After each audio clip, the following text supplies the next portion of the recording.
Sir, I welcome our speaker of the evening, Mr.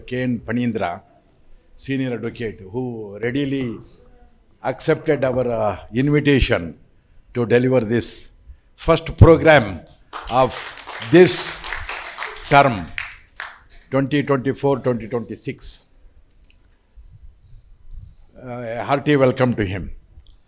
And I welcome Mr. Acharya, although he is our senior most member of not only the bar but also our organization here.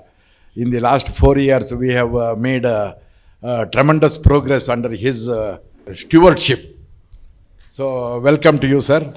And Mr. DLN Rao, it is welcoming ourselves if I say welcome. He is a member, a old member, a senior member of this organization and past president. Welcome to Mr. D.L. Rao. And I welcome all the senior advocates, students and faculty members for responding to our request. And you can now hear in a few minutes a very illuminating and enlightening speech. Mr. M.R. Naik, by the way, I am sorry, and Mr. Kantaraj, both have the past and present chairman of the Karnataka State Backward Classes Commission. Welcome to you both. I am sorry, yeah. And yes. And additional advocate, former advocate general and former additional advocate general. So welcome to you all. Now we will start the program. Over to our secretary, Ms. Purnima Hatti. Good evening, everybody. Thank you for joining us today for a very, very topical and constitutional lecture that is being discussed both within the legal circles and outside. It is my pleasant duty to introduce today's speaker, who is no stranger to us at the High Court Bar and those of you who may have interacted with him. But it is my pleasant duty to introduce Shri Phanindra, Senior Advocate. Mr. Phanindra is a designated senior advocate here at the Karnataka High Court. He completed his schooling from the National Public School and got his BA LLB degree from the University Law College. He joined the chambers of Shri DLN Rao, who is here with us, and started his practice here at the High Court of Karnataka. He has regularly appeared here at the High Court as well as the Supreme Court, the Karnataka Administrative Tribunal, City Civil Courts, and the Family Court. He started his independent practice after 2004 with the law firm Hegde and Rao, which he established with Mrs. Vaishali Hegde with their offices here in Bengaluru. Mr. Phanindra has been the standing counsel for the Karnataka State Board of Waqfs. He's also been the standing counsel for the State Election Commission for Karnataka until the designation of his as a senior advocate. Mr. Phanindra has also acted as a chief legal advisor to the State Election Commission in Karnataka. He's also been engaged by the Election Commission of India in several matters before the High Court, in matters relating to election disputes under the Representation of People's Act as well as the Constitution of India. He has also acted in a number of cases involving mining leases under the Mines and Minerals Development Act and their rules, Karnataka Forest Act and the Environment Protection Acts. He has regularly argued on a number of related issues and successfully defended these matters before the High Court here, High Court of Delhi, and in other fora. He's also been appointed as an amicus curiae by the High Court of Karnataka in several public interest litigations, including one on adequate safety and preventive measures related to dengue, related to the Right to Education Act here in Karnataka, and other issues around government schools. Sir, thank you so much for joining us today, and we look forward to this very, very engaging lecture. May I request you to give a warm welcome to Mr. Phanindra, and I request him to start the lecture. Thank you. Good evening. Shri B.V. Acharya, President and Trustee, Karnataka Jurist Trust. Mr. V.S. Naik, President, Karnataka Section of International Commission of Jurists. Shri D.L.N. Rao, Senior Advocate, esteemed members of Jurist Commission. Mr. Naik, M.R. Naik, Chairman, Karnataka State Commission for Backward Classes, Mr. Kantraj, distinguished guests, friends, and everyone present.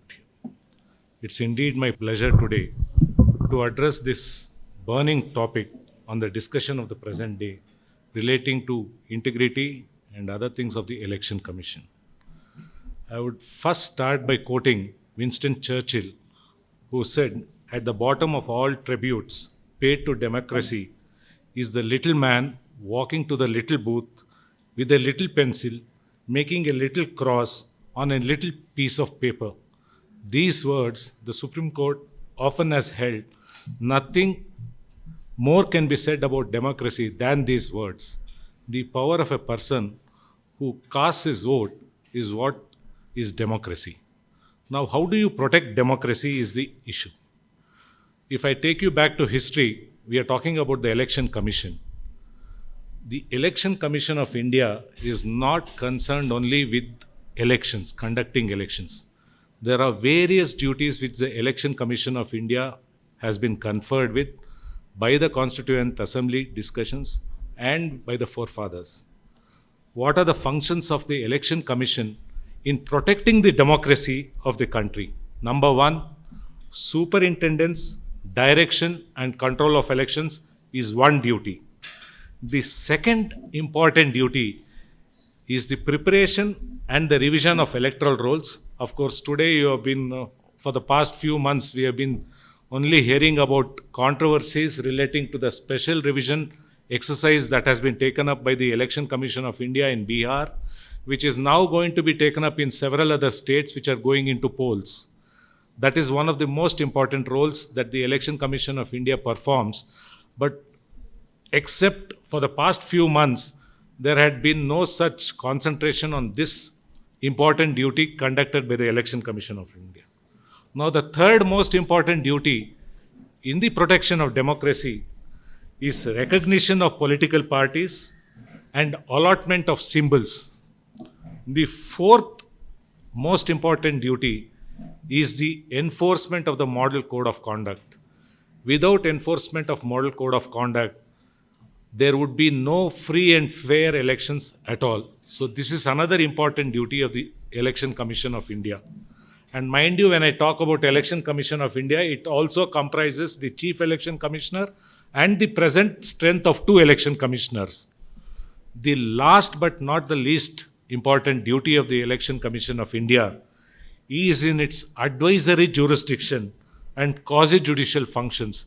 Because when it comes to disqualifications of elected members for the Lok Sabha, Rajya Sabha, the state legislatures or the state legislative councils, the ECI either advises the president or advises the governors on disqualification of the elected members. So these are the broad functions of the Election Commission. Now, how did the Election Commission come into existence?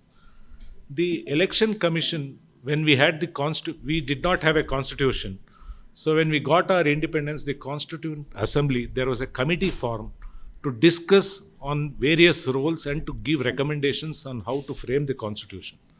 So the Constituent Committee, I would say committee headed by then Mr. Rao, of which Dr. B.R. Ambedkar was one of the most important members, came out with several discussions, came out with several reports, came out with several recommendations, which were debated in and out in the Constituent Assembly.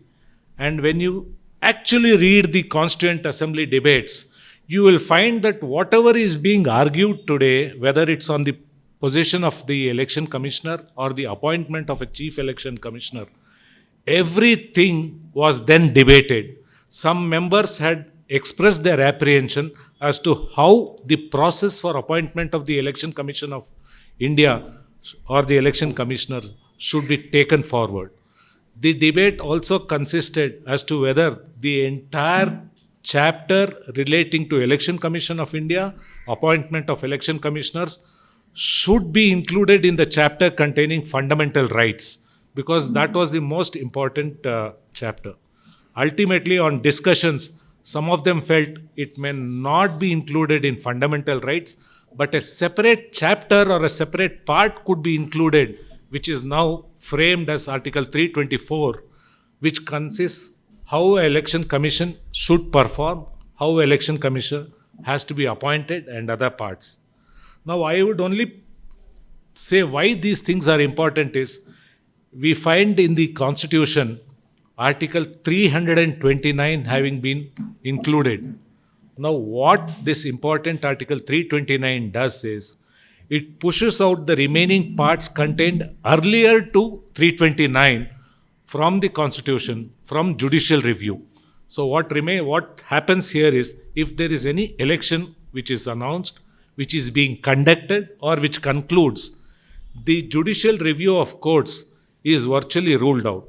There are judgments either ways, but most important judgments say even 226 gets pushed out because of the non-obstante clause contained in Article 329 of the Constitution.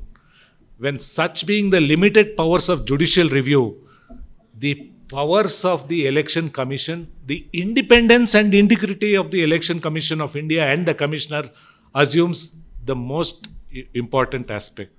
Because ultimately, democracy, in my opinion, to a large extent is controlled, is ensured, remains free, uninfluenced, fair by the persons who man the Election Commission of India. It is in these circumstances our forefathers, the constitutional framers, thought of how to frame the Election Commission. This is why I say Election Commission assumes a greatest role, more than the role of the courts, when it comes to protecting democracy. I would only say the Constituent Assembly deliberations which took place, in which one of the amendments which was sought, which was raised by Professor Shibanlal Saxena in the debate, was when a recommendation was made that the Election Commissioner of India should be appointed by the President on the advice of the Prime Minister. This was one of the amendments which was proposed in the Constituent Assembly debate. So Professor Saxena immediately had raised raised a doubt. If the President has to appoint an Election Commissioner, CEC, then it was CEC, on the advice of the Prime Minister, whether the Prime Minister becomes the leader, because the President is anyway bound to accept the advice of the Prime Minister, and Prime Minister is the head of the government. So then the doubt that was raised was, it would mean that the Prime Minister would be appointing the Election Commissioner, and whether that would be fair. There were a lot of debates on that, which is recorded in the Constituent Assembly debates. Then Dr. B.R. Ambedkar also referred to the USA structure to say how Election Commission of India should be framed, how Election Commissioner should be appointed. But then Dr. B.R. Ambedkar himself refrained from adopting the American Constitution, saying, or the model of appointment of Election Commissioners, saying the American model contained more political appointments. It was more political based, and we should have a neutral based appointment of Election Commissioners, which mans the thing.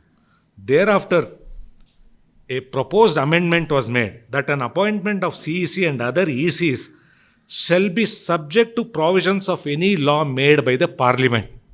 Now, this amendment was accepted, and today we find that in Article 324, which still retains that, which was adopted, which says that appointment of CEC and election commissioners shall be subject to law made by the Parliament. Of course, for more than 40 years, we did not have any law made by the Parliament itself till about 1990, 1991. The debates also concerned whether there was also further debates whether the election commission should be a permanent body or we should have election commissioners only when there were elections to be conducted. Luckily for us, they said it should be a permanent body. The only thing they did was, if it was felt necessary that the election commissioner or the chief election commissioner or the two election commissioners, or it could be more, felt it necessary that they would require more assistance in a poll-bound state, they could in turn appoint regional commissioners, or the president could appoint regional commissioners on the recommendation of the election commission. Till date, of course, there has been no appointment of regional commissioners, we are saved to that extent. Now, broadly speaking, there are several things which went on in the constituent debate, but what was most debated was whether a staunch party man as an election commissioner could be appointed.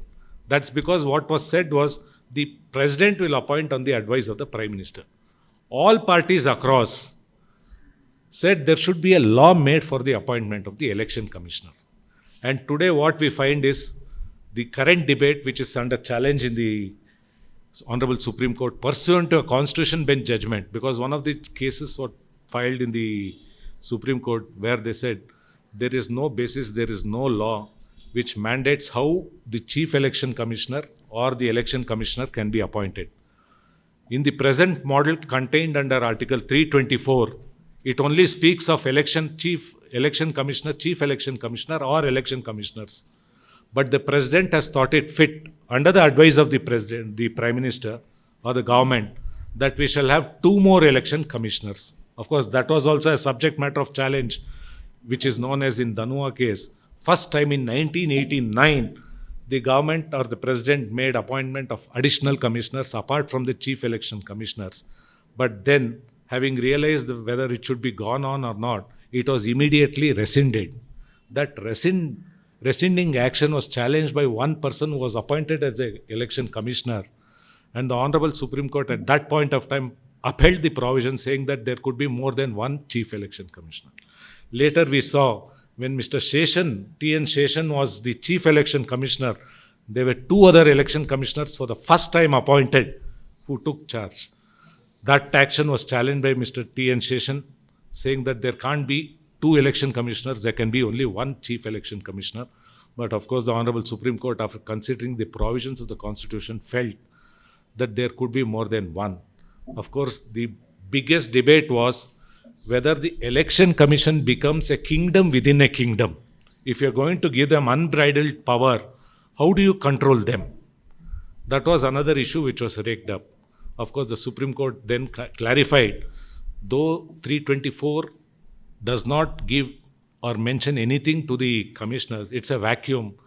They said the election commissioner has all powers in exercise of 324. But if the election commission or the election commissioner exceeds its limits, judicial review to that extent is available, is what the Supreme Court laid down. One of the examples which was cited in Mohinder Singh's Gill's case was, you are saying 226 is out. If 226 and 32 are out and an election is announced, the election commissioner who is appointed by the president gives a direction to all the returning officers across the country, do not accept nomination papers from this particular political party or reject all nomination papers from a political party. Now the judgment says 226, 32 are ruled out, 329 is a bar till completion of elections. Can the then Supreme Court or the High Court step in? That is to the limited extent, they said, the courts still retain the judicial review power in case the election commissioners exceed their limits. That is how we brought about this kind of a debate. But ultimately, when the matter was taken up by the Constitution Bench relating to the appointment of commissioners, the Supreme Court examined so many provisions in other countries which contain provisions for appointment of commissioners. And if you see the other countries where the provisions for appointment of commissioners are concerned, in my opinion, I would say many other neighboring countries contain better provisions relating to appointment of election commissioners than India. In a country such as Pakistan, which is not known for democracy, when it comes to appointment of an election commissioner, they have a better mode. They have a better system in place where everybody is involved. The opposition is involved, speaker is involved, the ruling party, prime minister is involved in choosing and selecting election commissioners. Unfortunately, in my opinion, in our country, we do not have that system. For 40 years, there was no law. When the Supreme Court laid down, you have to come out with a law. Since there was a vacuum, under 142, the Honorable Supreme Court said, let there be a committee for appointing Election Commissioner of India. Who are the committee members? The CJI, the Prime Minister, the leader of the opposition. And said this system shall continue till a law is framed by the Parliament for appointing the commissioners. Of course, the ruling or the election commissioners who were holding post, they were due to retire. There would be vacancy in the office. At that point of time, in a hurried manner, I would say, the Parliament brought about a law giving a system of appointing election commissioners. Now, if you see that law, what they did was, they brought in a system known as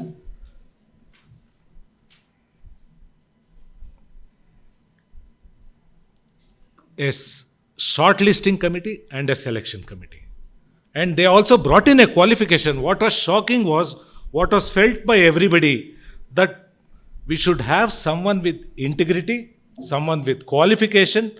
There should be no set rules. The Parliament, if you see the latest amendment brought to the Parliament, you will see that a selection committee comprises, selection committee I'm talking about, comprises of the Prime Minister, a minister nominated by the Prime Minister, and leader of opposition. In the absence of a leader of opposition, the leader of the opposition party, which has the highest number of parties. But what is more shocking is the search committee. The search committee consists of 5 or 3 secretaries in the union government. So these people will shortlist a list of 5 members, and the qualification for an election commissioner of India or a chief election commissioner is the person concerned he should be holding or should have held the post of a secretary in the government of India. So what you have done now is, the post of election commissioner cannot go out from the bureaucrats. So it is only the executives. And the search committee contains only bureaucrats, including the Minister of Law, to shortlist the names for the election commissioners. So you have those persons who will shortlist 5 names of bureaucrats. That goes to the selection committee. Now, the search committee consists of a law minister. Now, the selection committee would also consist of a minister nominated by the Honorable PM and 1 leader of opposition. So the Prime Minister can always nominate the law minister to be a part of the selection committee. So you have 1 minister, 2 ministers, and a leader of opposition, and there is no rules laid down, no procedure as to whether the appointment should be unanimous, should be a majority, nothing. So normally the practice is it will run through a majority. But ideally, it should have had a larger spectrum. In fact, the Constituent Assembly had debated, most of them had recommended that a committee for appointment of an election commissioner should consist of the Prime Minister, leader of opposition, the Speaker of Lok Sabha, Speaker of the Rajya Sabha, Deputy Speaker of the Rajya Sabha also. So that there is a wider spectrum, because ultimately the election commissioner is the protector of democracy. If there is no integrity in the commission, not only the election, we all concentrate only on the election, but what is lost sight of is the other mandates which the election commission does. That is, it is involved in the exercise of preparation of electoral rolls and the advisory committee, and also the implementation of the model code of conduct. These two are more important than the conduct of elections, because without enforcement of the model code of conduct, you will never have a free and fair election, end of the day. And for electoral rolls, today most of you must be aware of the controversies that have erupted in our state, particularly I think from the North Karnataka, that is Gulbarga side, where we have a SIT which is going into the issue of deletion of voters, then petitions in the Honorable Supreme Court relating to the special intensive revision rolls which was carried out in Bihar. where allegations are made across the board on the election commission. Let me tell you, there could be a slight ingress or egress so far as it relates to appointment of election commissioners.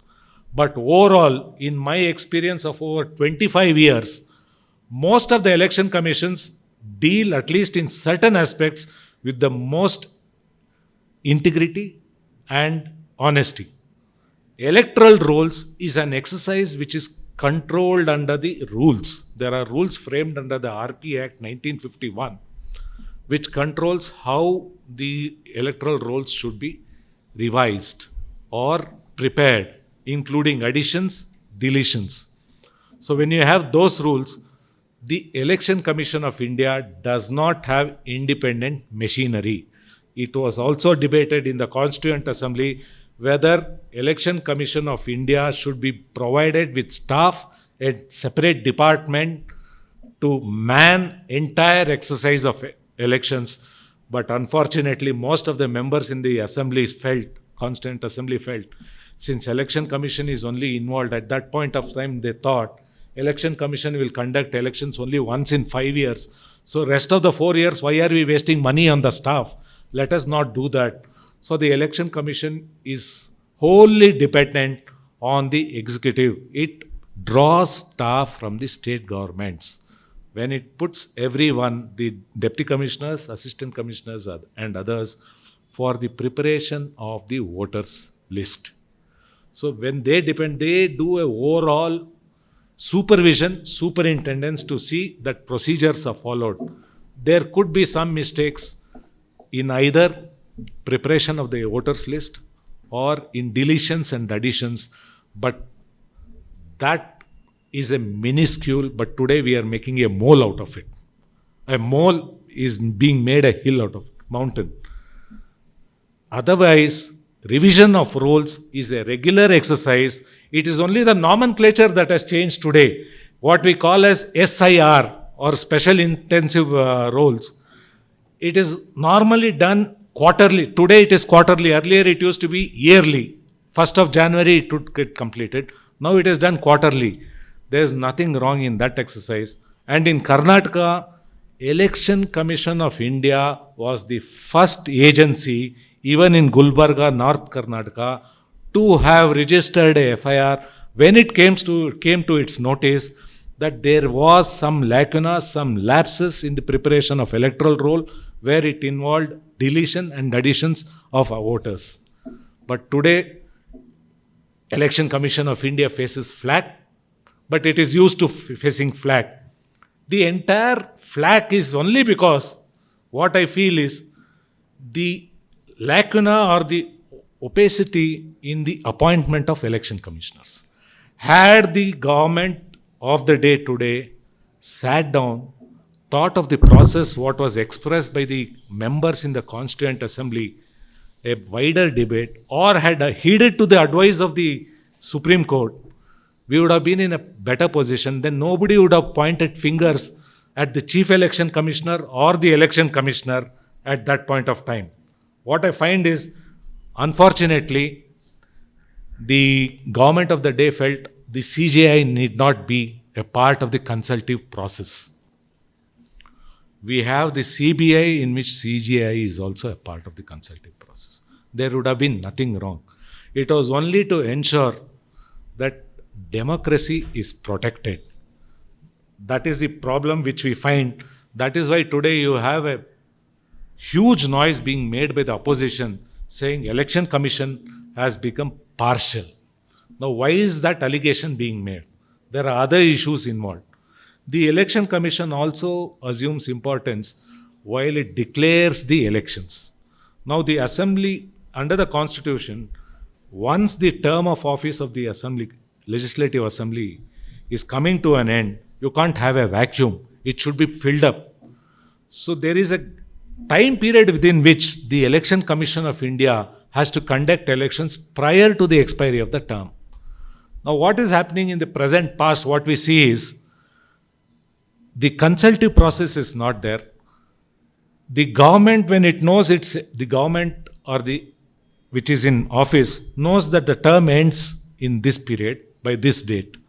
So what it starts doing is it starts announcing programs. The Election Commission of India should be aware of it.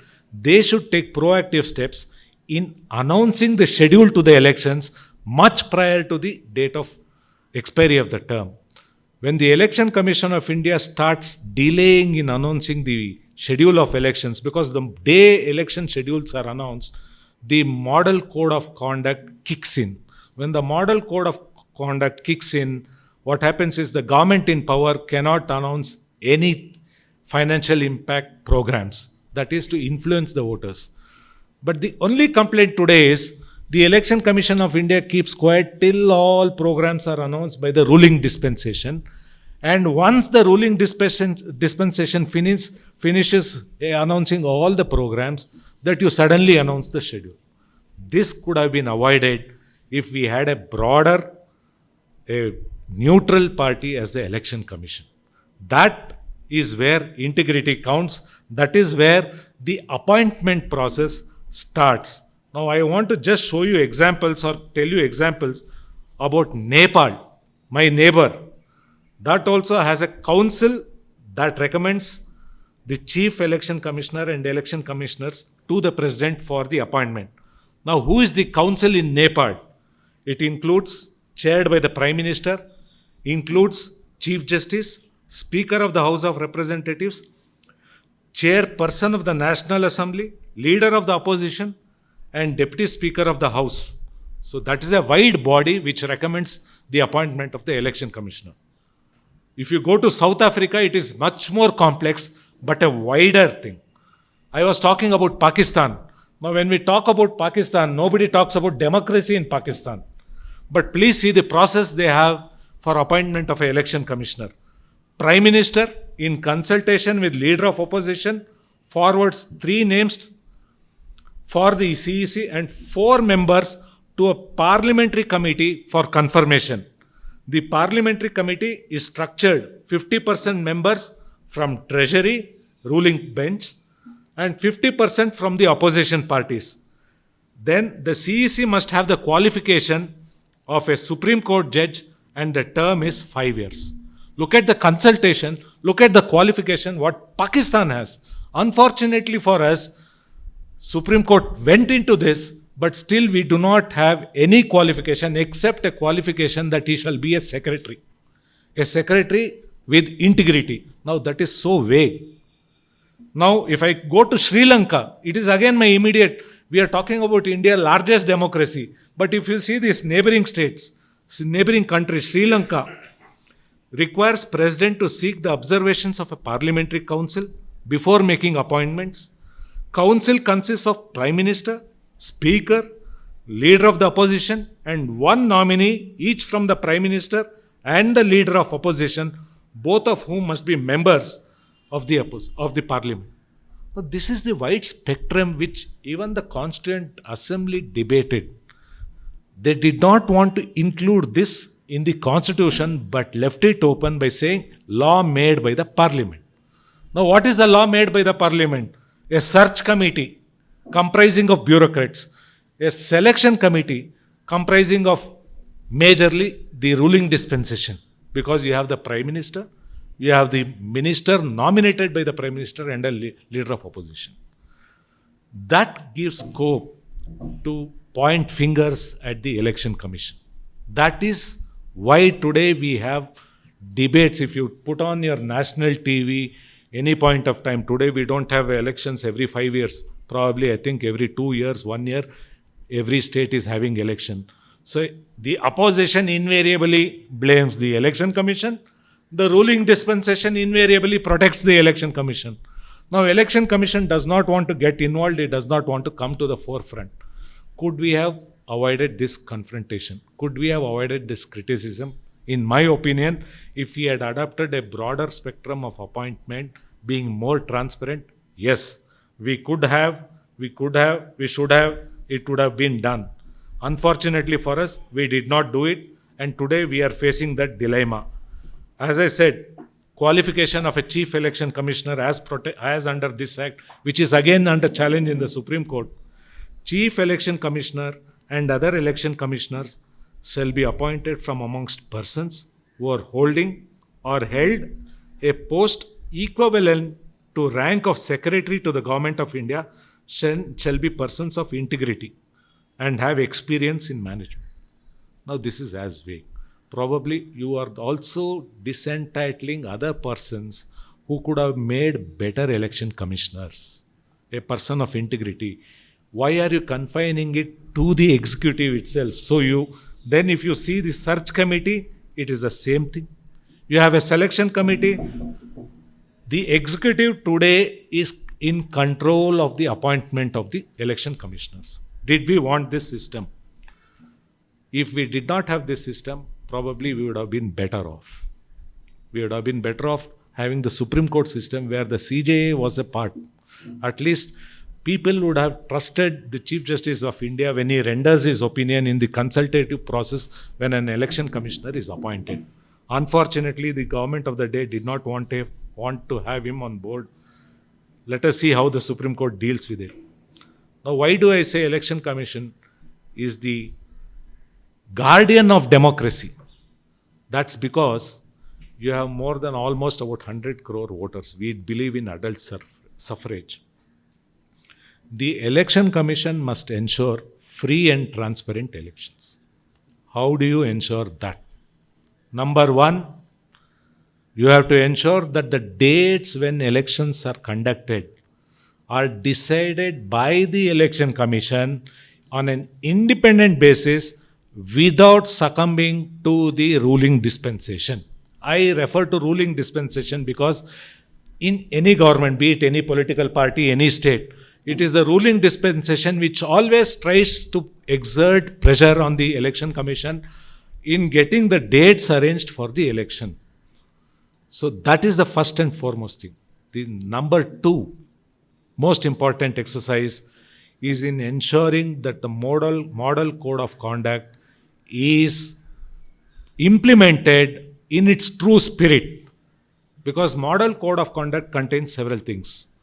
One, money should not be spent. Ensure money is the bribery, money, all those things are put to an end. How do you do it? You should have good staff. How do you have good staff? Because the three commissioners cannot go there and stand. Then what it should do is source the best officers. You should have a background check on the officers. The officers should not have any inclination to the political party which is in power or the opposition. You should choose. I know it will be a difficult task because the ones who will implement it on ground, be it the deputy commissioners, be it the who are known as DEOs or the flying squad, who will ensure that the model code of conduct is in force. That is, there are no processions, money is not transported, money is not used to bribe the voters. You should choose. That is the second most important aspect. The election commission has to guard that. That is when free and fair elections happen. I have had experience when it came to elections about 10 years ago in Bellary district. We had instances where for the first time the election came across, money being transported within car tire tubes. Till then it was not known. But then these are the innovations which they found because you had good officers on ground who could check the vehicles, and for the first time they came to know within the tires, within the tubes, money was being transported. Now today you have all modes, and now forget cash. The election commission is now trying to come out with a method as to how do you stop payments made through GPay, phone payments. Now the latest amounts that are being transferred to voters is through the online mode. Of course, I had the occasion to deal with elections with our Advocates Association. There were orders from the court that money should not be paid to the advocates, voters. Instead of cash, we caught many people where they were making payments through GPay, PhonePe, 1,000 rupees, 2,000 rupees as vote bribes. Now that is a huge thing which the election commission has to think. Of course, it requires again the support from the IT cell, support from the various sectors as to avoid it. Because the candidates will never spend money through their phones. It is the supporters. And those supporters, how do you check? How do you curtail this trail of online money? That is the second thing which the Election Commission is presently considering, and that is what is important for a free and fair election. Money, if you ask anyone today, they say if you don't have 100 crores, you will not be able to win an election, MP election and all that. But then the voters also have to take. The Election Commission does its best. It can only do to an extent. Beyond that, nothing more. Now, when it comes to voters list, Election Commission should ensure, keep a watch, take strict action whenever it finds that the officials, that is the electoral registration officers, they are of low rank, assistant commissioners, tahsildars, if they unnecessarily delete voters or add voters without giving notice, without giving opportunity, if there is a mistake, you should take immediate disciplinary action. In fact, I have always suggested that an amendment should be brought to the service laws, whether it is under the KCSR, whether it's under the central rules, that for taking disciplinary action at the point when these officers are on deputation, because all these officers, when election duties are ordered, that is when an election is declared, they are deemed to be on deputation with the Election Commission. So these officers, if they commit any mistakes, the Election Commission itself should initiate disciplinary proceedings and then punish them. That is when you send a sound signal to the electorate or the citizens. But unfortunately, what happens is the Election Commission only recommends to the state governments or the central governments when there is an error or a error committed by an officer to take disciplinary proceedings. After that, the Election Commission has various roles it has to play. It will not follow up. And normally what we see is the central or the state governments will go slow on taking action against the officers, because ultimately it is the executive. A bureaucrat will have to decide against his fellow brother. So he goes slow. And normally if any action has to be taken by a DO, that is a district electoral officer, he would normally be of a rank of an IAS officer. And you have an IAS officer deciding against an IAS officer, nothing happens. And we have seen allegations being made, revision of electoral rules. I would say to a large extent, there has been no mistakes. Yes, to an extent, there would be mistakes, because today we hear complaints. We see in debates, you see in TVs, in one house, Election Commission has included in one building 100 voters, 120 voters. So they have not done this exercise. They have played with the ruling dispensation. This kind of an argument, to my memory, was argued about during the past assembly elections, when a whole day was spent in Court Hall 1 in defending the electoral rolls for Sivajinagar constituency, when the allegation was in one number, house number, more than 150 members had been enrolled as voters. Now, what was shown finally to the court was that one number is on paper, but that one number was a huge building with small tenements having more than about 50 houses, and that is how 150 voters were there. So on TV debates, we just go by concerns that Election Commission errs. But no, Election Commission does not err. It is the officials sometimes who err, and that is where the Election Commission has to be guarded and take care. That is what I say. Voters list is the most important role. Code of conduct, yes. One more role for the Election Commission. The other role is the advisory role. The advisory role comes in when the president or the speaker asks them about disqualification. That is yet again an important role, and that can be performed only by an election commissioner who is independent. We have come across, in my personal experience, I have seen some election commissioners, though they were bureaucrats, though they were secretaries, are independent. But some always succumb to pressures. That is because they are, end of the day, they were executives, they were secretaries. Somebody will simply put a emotional blackmail. ಏನಪ್ಪ ನಾನು ಕೆಲಸ ಮಾಡುವಾಗ ನನ್ನ ಹತ್ರ ಮಾಡಿದ್ದೆ, ನಾವು ನಿಮಗೆ ಈ ಥರ ಪೋಸ್ಟಿಂಗ್ ಕೊಟ್ಟಿದ್ವಿ, ಮರ್ತು ಬಿಟ್ರಾ? He does not want any bribe. He does not want it. But the emotional blackmail comes and then he becomes softer. He would think twice whether I should recommend, whether I should take action, whether I just ignore this. This is what is to be avoided. And all these things, an election commission's integrity will only stand only when you have an election commissioner of India and 2 election commissioners appointed by broad consultation, so that everyone knows this man is a neutral man. He will work for democracy. The other most important thing, any person who has to be shortlisted as an election commissioner or a chief election commissioner should not have any political affiliation. Now the Act strangely has given a period, cooling off period, post-election commissioner's term. I would say there should be a cooling off period. You appoint only retired bureaucrats. Do not go to appoint serving bureaucrats. Because the Act today provides for appointing a serving bureaucrat, that's a person who is holding the post of a secretary in the Union of India. I would say no. Give them a cooling off period. Let them retire. 2 years cooling off period. And then you want to bring in bureaucrats, bring them, because by then at least their concern for one dispensation is not there.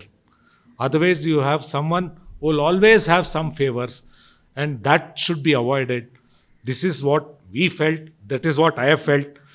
In fact,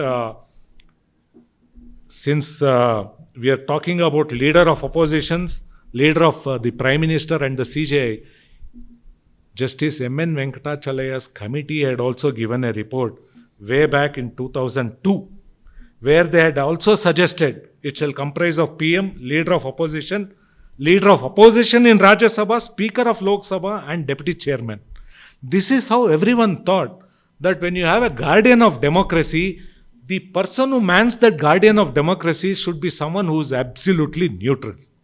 If you do not have that, then that will collapse.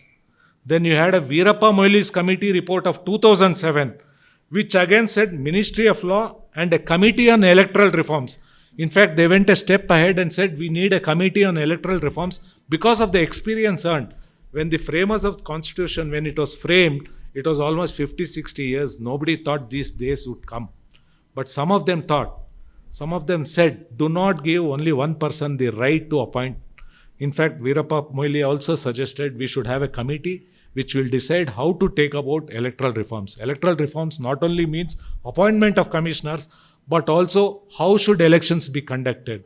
Who is the body to oversee that? What are the punishments?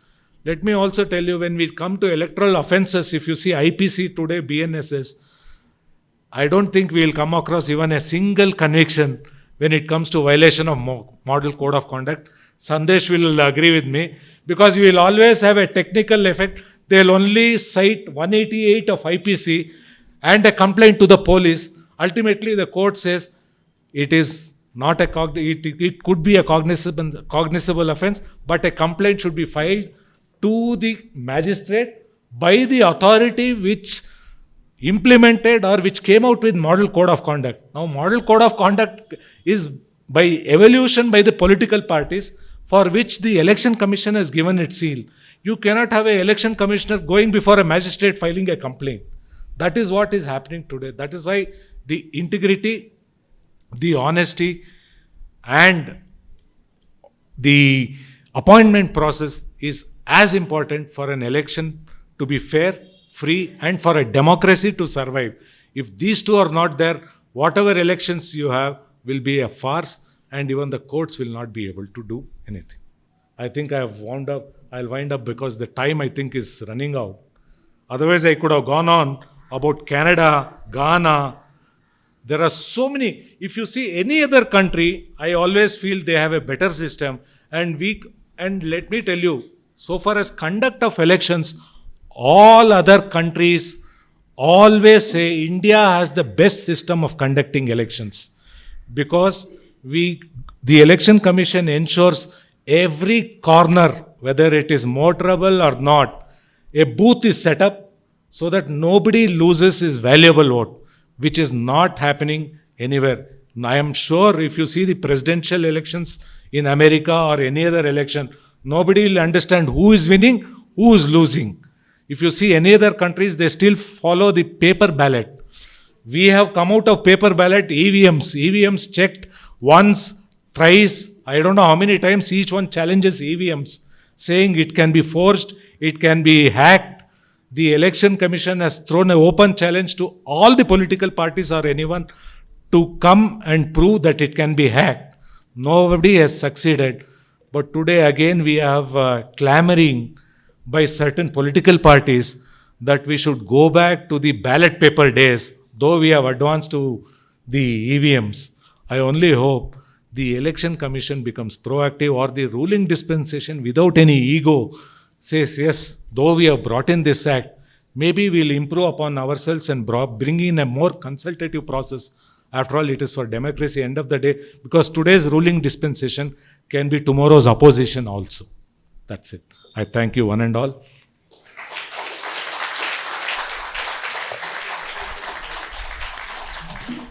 Thank you very much, sir, for that very interesting lecture with both a comparative framework as well as an understanding of how the Commission works. May I now request our chief guest for the evening, Mr. D.N. Rao, to make some remarks. Good evening, everybody. I have some difficulty with my voice. Hopefully you will understand me. Today is a very important day for me. It's one of the happiest moments of my life. The first lecture for the present present term of the Commission is started by none other than Shri K.N. Phanindra, one of the most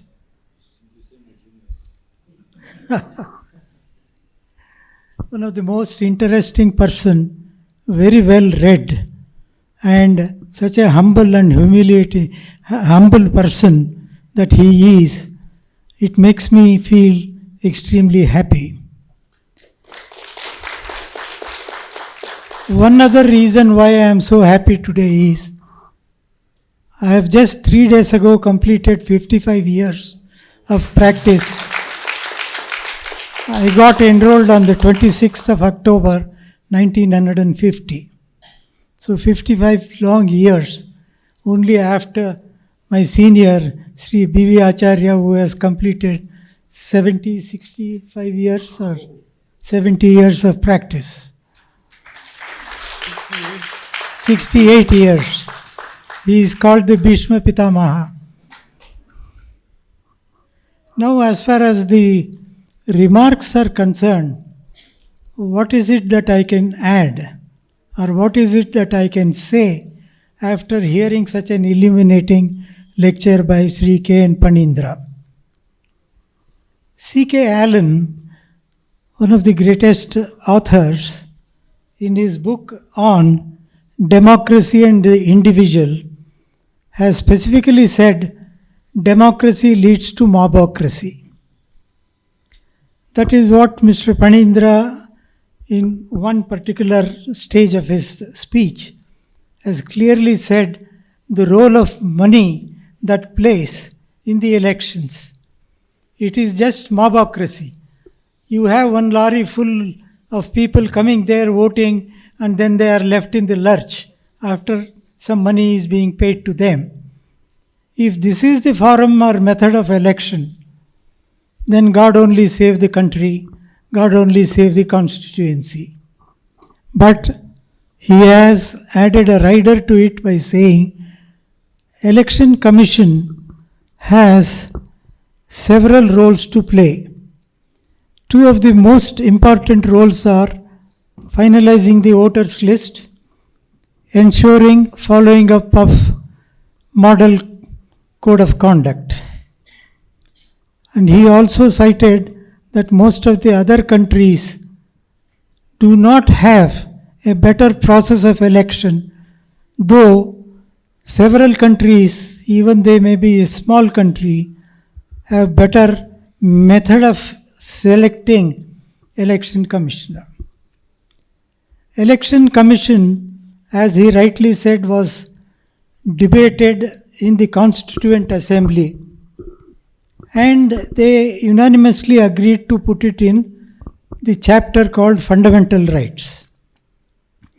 But later somehow they felt there should be a separate chapter, and that is how it started with 324 in the final analysis of the Constitution. Now, we read so much about basic structure of the Constitution. Can we call the Election Commission and the role of Election Commissioner and also the Model Code of Conduct, etc., can all these be put in a pot to call it as basic structure of the Constitution, which cannot be altered at all? Because a country runs in a democratic manner unless you have a very strong basis of selection, strong basis of election. These two are extremely relevant. Now, there is an enactment made by the Parliament in 2023, that is the Chief Election Commissioner and other election commissioners' appointment, conditions of service and terms of office. This is a parliamentary enactment. In this, there is a clear indication. If you look at section 11, resignation and removal. The Chief Election Commissioner or an election commissioner may at any time, by writing under the hand addressed to the President, resign his office. So it is a voluntary act on the part of the Chief Election Commissioner. Then subsection 2 says, Chief Election Commissioner shall not be removed from his office except in a like manner and on the like grounds as a judge of the Supreme Court. How easy or how difficult it is to remove a Chief Election Commissioner. It is extremely impossible.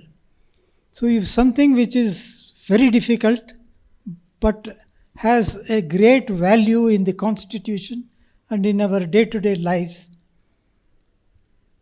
the removal of Chief Election Commissioner being made so difficult, the appointment of Chief Election Commissioner also, as he very, very rightly pointed out, should have a broad basis. There were no rules for nearly 40 years. There was no guidelines. And somehow the elections went on and election commissioner started elections, etc. If that be so, can we not have a broader basis of selection? Now the committee has only 3. The Prime Minister and a cabinet minister nominated by the Prime Minister and the leader of the opposition. What can you expect? You cannot expect anything other than what the ruling party wants. And if he is a man who is susceptible to the ideology of the ruling party, then God only save this country. But election commissioner should be a person who has a very good character and conduct. I won't mind even if his qualifications are a little lesser than the others.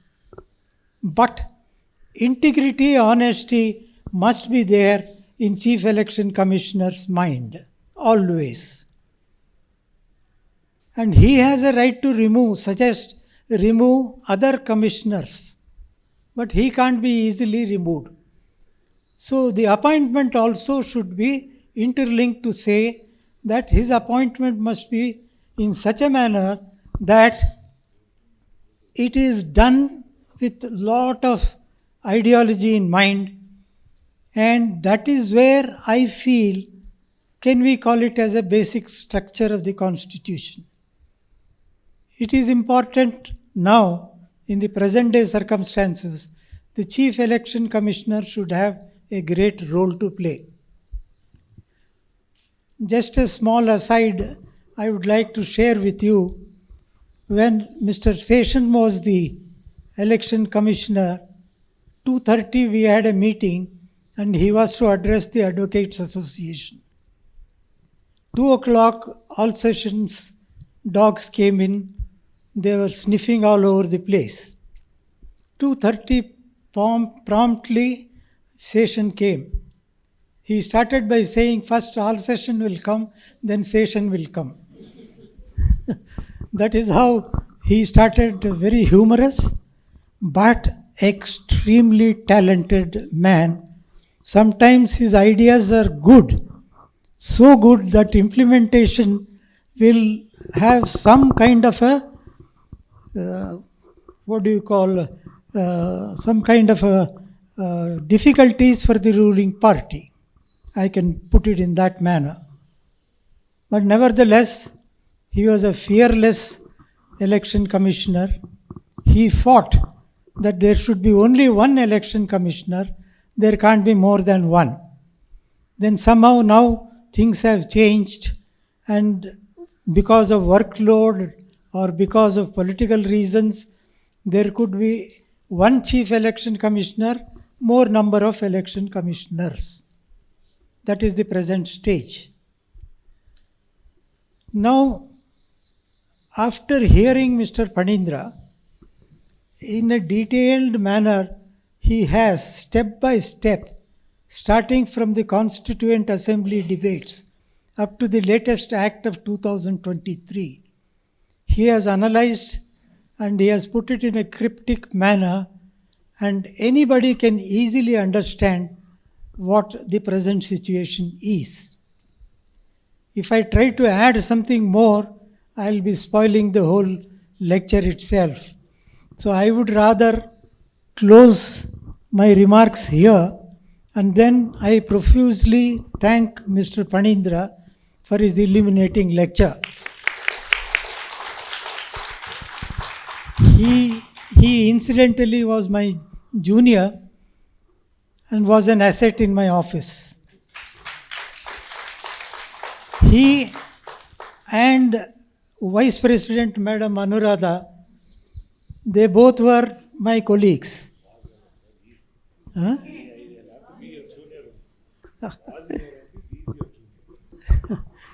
Yes, so very kind of you. So I had a lot of, asset in that forum.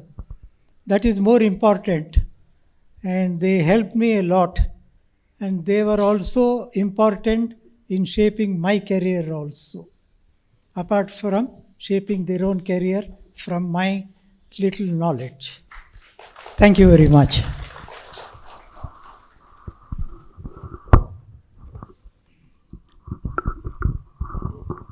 Mr. President, Shri Phanindra, our chief guest, Shri D.L.N. Rao, Mr. M.R. Naik, Mr. Kantaraj, Justice Ashok Nijagundavar, and all my friends and dear law students. As Mr. D.L.N. Rao said, after hearing a most highly educative and exhaustive talk on the subject dealing with different aspects of the law on the point, I don't think I could add much. I really appreciate the talk by Mr. Phanindra, and I sincerely thank him for the great effort that he has put in.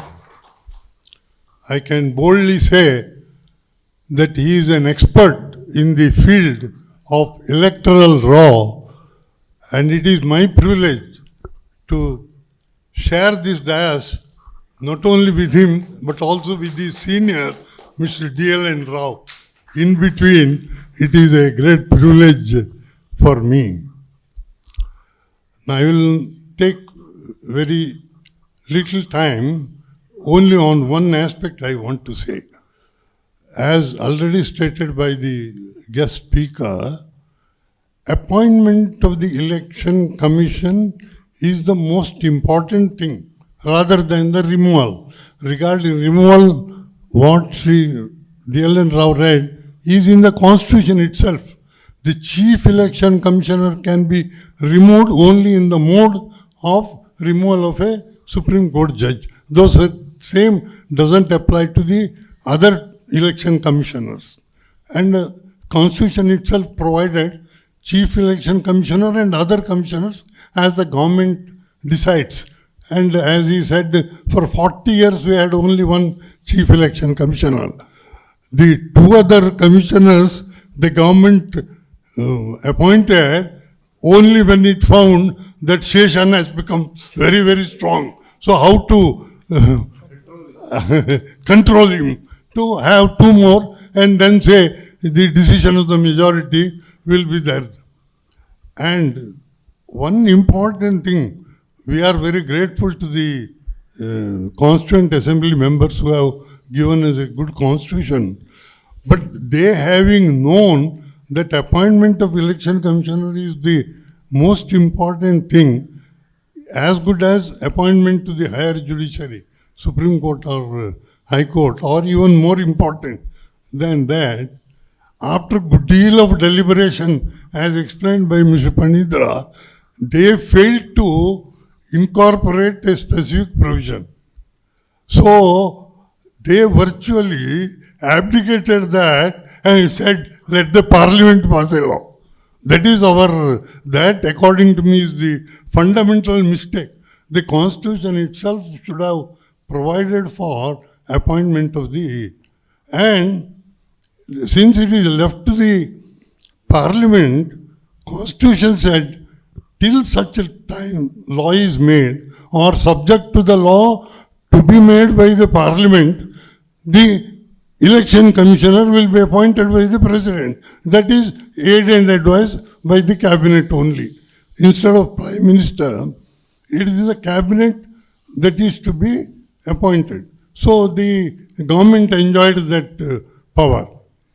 But ultimately, now the Supreme Court said, though it gives power to the parliament to enact a law, it is not, it is obligatory. The provision doesn't say obligatory. Supreme Court said it is obligatory. And till you make that law, though you have not made it for 40 years, till you make it, we appoint a committee. Leader, Prime Minister, Leader of the Opposition, and the Chief Justice of India. That was the position. Now to get over this, in a hurry, as he said, they brought in a law. Because in the law, they retained Prime Minister and Leader of the Opposition, but conveniently omitted CJI. Instead of CJI, they said a cabinet minister to be nominated by the Prime Minister. It is worse than even a clerk in the office of the Prime Minister. At least a clerk you can't remove immediately without an inquiry and all that. But a cabinet minister is merely there at the pleasure of the Prime Minister. Immediately he can be removed. Now what is the point in saying a cabinet minister to be nominated by the Prime Minister? It is absolutely meaningless. Therefore, rightly, this law is now being challenged, and I hope the Supreme Court will take note of all these things. And according to me, there is a very good chance of the Supreme Court saying, Mr. Rao said earlier, that holding of a free and fair election has now been held to be a basic structure of the Constitution.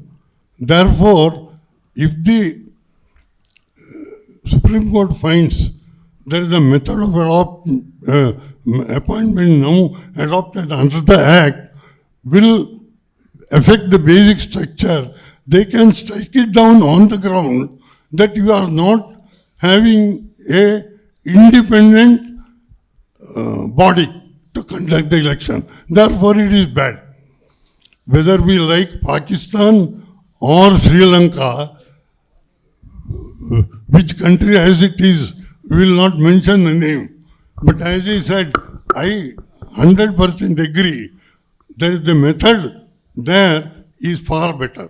And we should consider having, now instead of Prime Minister, Leader of the Opposition and CJI, I agree the judiciary, particularly CJI, should not be involved in any election process. It is not proper. Tomorrow, if it is challenged, it will have a sad reflection. Instead of, I suggest you can make it broad-based, as he said, that is Vice President and Speaker, and if not, at least Prime Minister, Leader of the Opposition, and a eminent person to be nominated by the CJI. That would at least show there is one independent person apart from the Leader of the Opposition and the Prime Minister. If the Cabinet Minister nominated by Prime Minister, which Cabinet Minister will side the Leader of the Opposition? He will always go with the Prime Minister. Therefore, I hope the Supreme Court will take note of all these things. And I think if Mr. Phanindra could have been appointed by the Supreme Court as amicus curiae to point out how the new law, the Supreme Court can give suggestion how the new law can be drafted. So, once again, I thank all of you for your esteemed presence, and also, once again, I thank Mr. Phanindra. Thank you very much. Thank you. Good evening to everyone. A very eventful evening, as you have seen. The eventfulness was explained how two prominent persons, junior and senior, have brainstormed you all on election laws. And I am only just adding a little bit of butter, I think, to the whole. I think what we should remember is prior to the independence, before we got our constitution, the persons who were eligible to be voted were only either graduates or who filed income tax, so returns. So from there, we have come a very long way in the sense that we all have a right to vote. And that, the way that is managed, we have heard how that is being done. I only thought, sir, if I could take the opportunity to add, we could even consider having a ex-chief commissioner as the third person in the committee for selection. So that would be one thing. With that, it becomes difficult. Senior has grained us so well that when the mind starts thinking, you also feel like expressing it. So I take this opportunity to thank the chief guest for this evening, Shri D.L.N. Rao, my senior. Pranams to you, sir, and thank you. I also take this opportunity to thank our esteemed speaker. Your talk is about the entire process of election has been very enlightful for everyone. We truly appreciate the time and the thought that you have taken to prepare for this. It was indeed a scintillating one, is what I can say. And I wholeheartedly, from myself and on behalf of the Commission, thank you very much. And I request his senior, Shri D.L.N. Rao, to hand over a small memento.